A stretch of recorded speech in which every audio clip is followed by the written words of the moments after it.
So I don't know if you guys have been watching my shorts lately, but I have started Inktober, and it's where you can only use ink on any surface.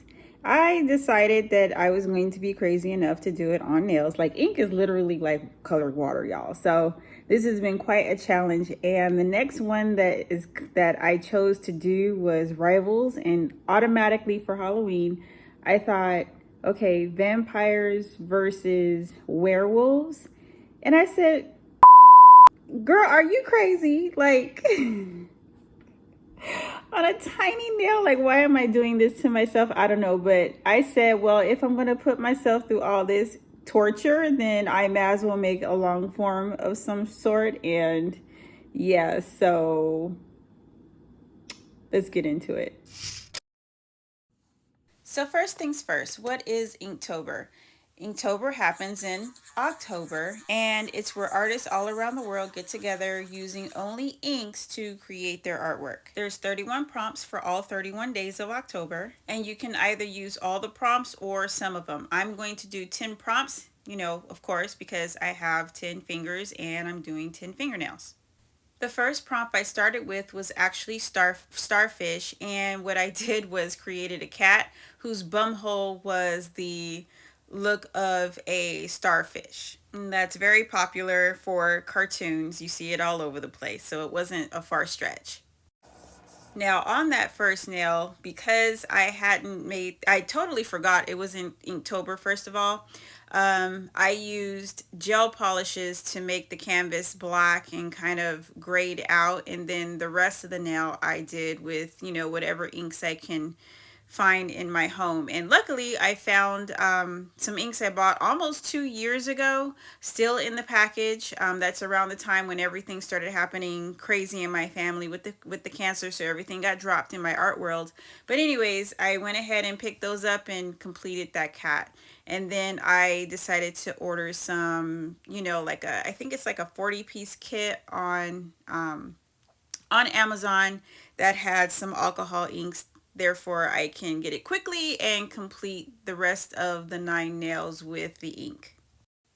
Now fast forward to the nail I'm doing in this video. This is the prompt is called Rivals, and I'm doing vampires versus werewolves on one nail. And what you see me doing here is just looking at a couple of inspiration pics that I got off of Google. I am not doing those faces that you saw verbatim. I just needed, just kind of like an idea of like what pose would look good with a different pose, and do I want it cartoony or do I want it more realistic? And then I just decided to run with it. Now where I'm at right here is I am creating, the vertical line in the middle. I'm gonna have the werewolf on one side, the vampire on the other. And the only thing that this is really not like I don't want to say it's not a teaching video, but I'll be giving some tips here and there with portraits. Your face, like the eyes, the biggest thing, the biggest takeaway is your eyes kind of start in the middle of your canvas. As you can see, when I did the cross, the vertical line and the horizontal line, the eyes aren't all the way up at the top of the nail. You want to leave space for, the feeling of a forehead and where the hair starts. I mean, you can do what you want on your canvas, but typically when people want to make some sort of face, they want the whole face on the canvas, and that's just the biggest takeaway. I'm kind of going off of feeling here. I don't have the cartoons or the illustrations from Google in front of me. Like I said, I just wanted to use those as an idea of what the vibe was for this nail. And one of the things that I found with working with inks on nails in particular is it kind of reminds me of working like on paper, where you're, with the shadowing and stuff like that. It's going to be you're going to watch me do layers after layers after layers until I get the result that I'm looking for. And in between each layer, I go ahead and coat and then top that off with a base coat or matte coat. You kind of want to stand at least a foot away from the spray and just spritz, or else it gets on there too clunky.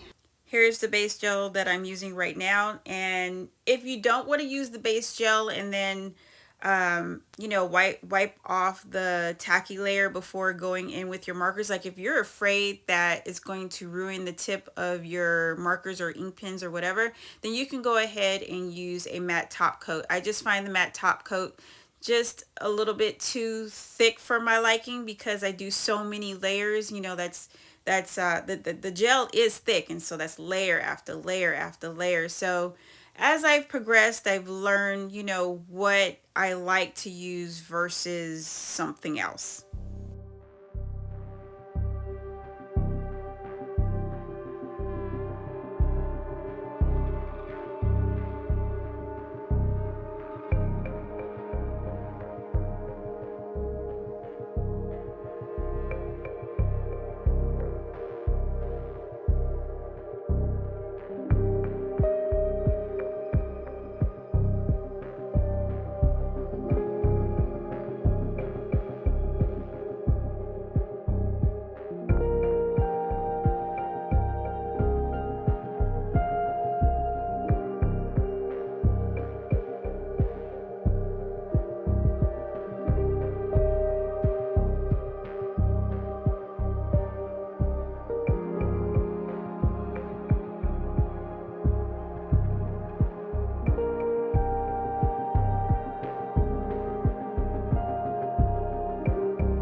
Another thing I like to do is take a step away from the work, like right here. But before I go into the next layer, I just take a look at it and see if the scale is correct. And here I didn't like how close the eye was to the other side of the nail. So, you know, I don't panic with that. Like I said, it's just like any other canvas. When you don't like something, you can pretty much erase it if you do the correct, you know, if you follow the guidelines and the steps to not ruin your canvas. And so what I did is I took the opportunity to just kind of smear around the inks. That way I can utilize that ink and use it as shadowing for the eye socket, and then go back in and define the eye again.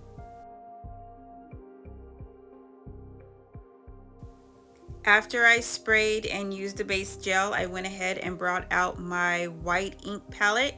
And with one of the things I really love is that gels, when you leave them sitting out, they dry up of course. With the inks, you put the inks on the palette, yeah, it dries up really quickly, so you have to keep, you know, alcohol or some sort of liquid on hand to keep it, you know, viable while you're working. But once it dries and you bust it out the next day, it's like new. So I do find that amazing when working with it. So like my whites, my reds, like I don't have to keep dipping into my ink bottles to get fresh ink. And what you do see on my palette, to make my white ink a little bit less transparent, I do add pigment powder, and that's fair. You know, that's what's inside of your inks anyways, is pigment powder. And so I just use that to make a thicker consistency. Number one, it's easier to control when I'm trying to make those, you know, sharp points like you see here on the teeth. And number two, it makes it less see-through.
So right around this point, I decided to call this piece done. I really love her hair.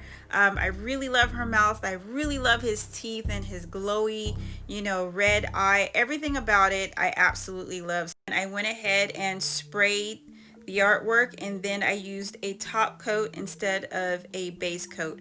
And I'm done, y'all. I hope you enjoyed the video. Again, it wasn't really a tutorial, so to speak. I just felt like if I was going to go through all this trouble to make this nail, just to have to turn around and do another nail, the next day with the inks, I might as well, make this a long form video. That way you can see the process, because I really don't feel like you can pick up that many tips off of a short, at least for something this complicated. This was the nail that I did earlier in the day for, I think this was day 17.